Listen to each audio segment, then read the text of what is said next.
Assalamualaikum warahmatullahi wabarakatuh. Halo semuanya, jumpa lagi dengan saya Chow Sing Sing, kurator dari podcast Horror Night Story. Halo, apa kabar semuanya? Semoga kalian semua sehat-sehat ya. Dan seperti biasanya pada siang hari ini saya kembali dan akan menceritakan sebuah kisah mistis untuk kalian semua. Kisah mistis kali ini saya datangkan dari Twitter, dari tweet Twitternya akun TXT namanya. Dan di sini beliau menceritakan tentang rumah horor yang ada di kota bumi. Seperti apa kisahnya? Mari kita simak. Cerita ini beneran terjadi pas gue masih SMP. Entah kelas 1 atau kelas 2. Gue udah lupa banget. Yang jelas, gue masih berseragam putih biru waktu itu.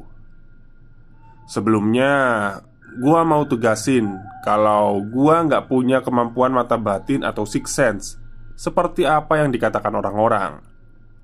Ini pengalaman pure pribadi yang nggak bisa gue lupain. Jadi waktu itu, gue masih ingat betul jamnya, jam 10. Gue lagi berkunjung ke rumah saudara gue di daerah Kota Bumi, Pondok Sejahtera.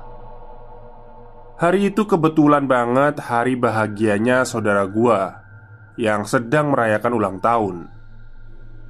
Suasana waktu itu normal banget, gak ada hal-hal yang aneh. Dan sedikit pun gue gak menaruh rasa curiga dengan hal-hal berbau mistis di rumah saudara gue itu. Acaranya seru, asik, dan semuanya terlihat menikmati acara itu. Tapi gua milih buat misahin diri dari keramaian. Entah kenapa gua ngerasa gak nyaman di keramaian. Lebih nyaman di tempat yang tenang gitu. Ya udahlah. Akhirnya gue naik ke lantai atas buat minjem laptop kakak sepupu gue. Oh ya, kalau kalian tanya-tanya rumahnya di mana, gue kasih clue-nya deh. Posisinya di Jalan Cendrawasih, Pondok Sejahtera, dan rumahnya tingkat 2. Pokoknya ada di ujung deket pertigaan.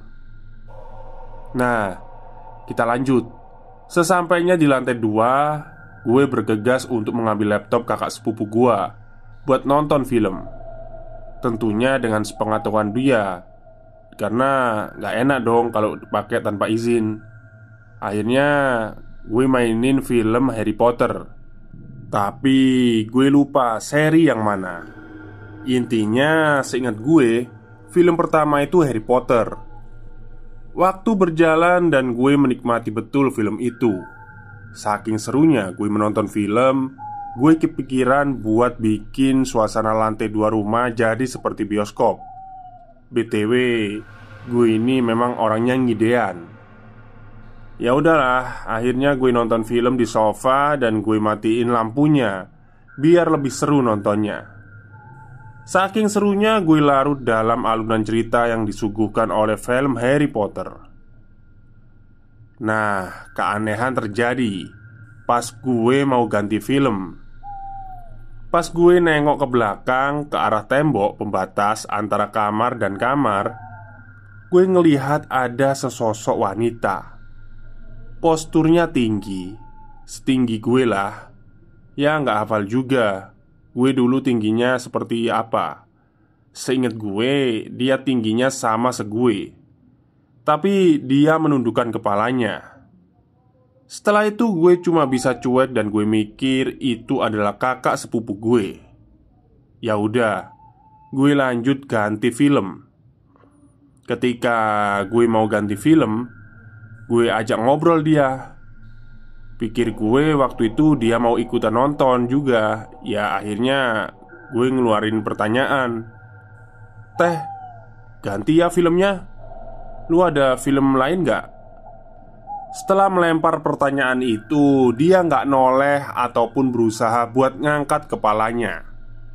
Ya udahlah, gue coba buat ngelempar pertanyaan itu lagi. Sampai gue tarik tangan dia dan gue manggil dia dengan nada ngegas. "Teh." Lalu tiba-tiba ada suara dari bawah. "Ada apa, Ki?" Sahut kakak sepupu gua yang ternyata lagi bakar-bakaran sama teman RT-nya di bawah, tepat di bawah garasi. Wah, bisa kedengeran ya. Nah, dengar suara dari kakak sepupu gue dari bawah, gue langsung lari ke bawah. Ternyata benar. Ketika gue di bawah, kakak sepupu gue sedang main bakar-bakaran sama teman RT-nya.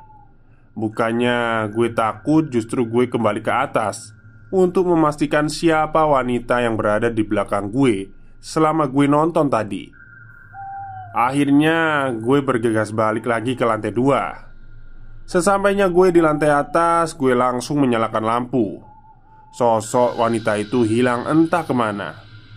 Gue pun sempat bingung dan kaget karena gue nggak tahu wanita itu siapa.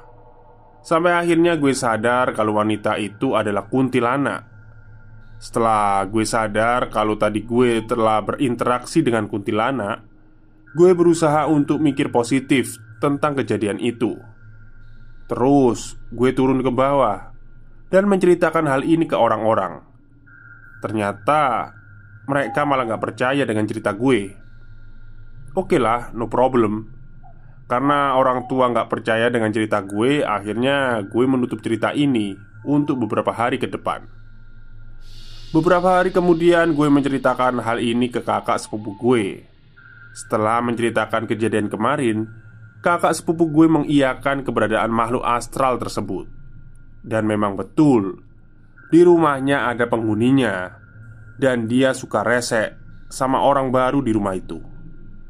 Kejadian ini jadi pengalaman tersendiri buat gue karena gue pernah berinteraksi sama kuntilanak dan juga rumah saudara gue yang benar-benar horor. Intinya gue gak mau lagi matiin lampu dan sendirian di lantai 2 rumah saudara gue setelah kejadian itu. Setidaknya itu aja yang bisa gue ceritain tentang pengalaman horor gue. Kurang lebihnya mohon maaf. Mohon maaf bila ada salah kata dan kekurangan. Terima kasih. Sampai jumpa di malam Jumat berikutnya. Baik, itulah cerita pendek dari TXT ya, nama Twitternya. Pendek sekali, tapi nggak apa-apa lah. Oke, mungkin itu saja yang bisa saya ceritakan untuk siang hari ini. Kurang lebihnya saya mohon maaf. Wassalamualaikum warahmatullahi wabarakatuh.